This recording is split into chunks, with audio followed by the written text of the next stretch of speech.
Chennai super Kings அணி தங்களது IPL 2025 பயணத்தை முடித்துள்ளது. இந்த சீசன் தொடக்கத்தில் முதல் போட்டியில் மும்பை இந்தியன்ஸ் அணிக்கு எதிரான வெற்றியை பெற்றிருந்தாலும் அதனை தக்க வைத்துக் கொள்ள தவறினர். தொடர் தோல்விகளை சந்தித்த பின்னர் சீசனில் மொத்தமாக 4 போட்டிகளில் மட்டுமே வெற்றியை பதிவு செய்துள்ளனர். தங்களது கடைசி லீக் ஆட்டத்தில் குஜராத் டைட்டன்ஸ் அணிக்கு எதிராக இம்மாலய வெற்றியை பதிவு செய்தனர். இதன் மூலம் அடுத்த ஆண்டு பலம் வாய்ந்த அணியாக மீண்டு வருவோம் என்பதை அனைத்து அணிகளுக்கும் தெரிவித்துள்ளனர். சென்னை சூப்பர் கிங்ஸ் அணிக்கு இந்த ஆண்டு மீண்டும் கேப்டன்சி பொறுப்பை தோனி ஏற்றுக்கொண்டார். காரணம், ராஜஸ்தான் ராயல்ஸ் அணிக்கு எதிரான போட்டியின் போது கேப்டன் ருதுராஜ் கெய்க்வாட்க்கு கையில் காயம் ஏற்பட்டது.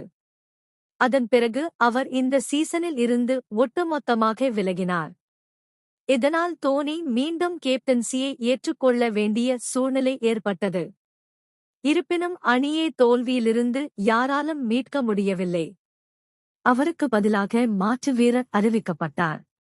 மும்பையை சேர்ந்த ஆயுஷ் மாத்ரே ருதுராஜ் கெய்க்வாட்க்கு பதிலாக சென்னை அணியில் இடம் பெற்றார். முழங்கையில் ஏற்பட்ட காயம் காரணமாக இந்த சீசனில் இருந்து விலகிய ருதுராஜ் கெய்க்வாட் தற்போது இந்தியா ஏ அணியில் இடம் பெற்றுள்ளார். இந்திய மற்றும் இங்கிலாந்து அணிகளுக்கு இடையே ஜூன் 5, 20 5 போட்டிகள் கொண்ட டெஸ்ட் தொடர் நடைபெற உள்ள நிலையில் அதற்கு முன்பு இந்திய ஏ அணி அங்கு சென்று சில போட்டிகளில் விளையாட உள்ளது.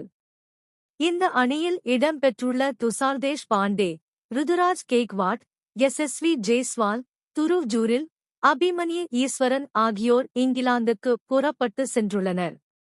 இதன் மூலம் ருதுராஜ் கெய்க்வாட்டின் காயம் குணமடைந்துள்ளது தெரிய வருகிறது.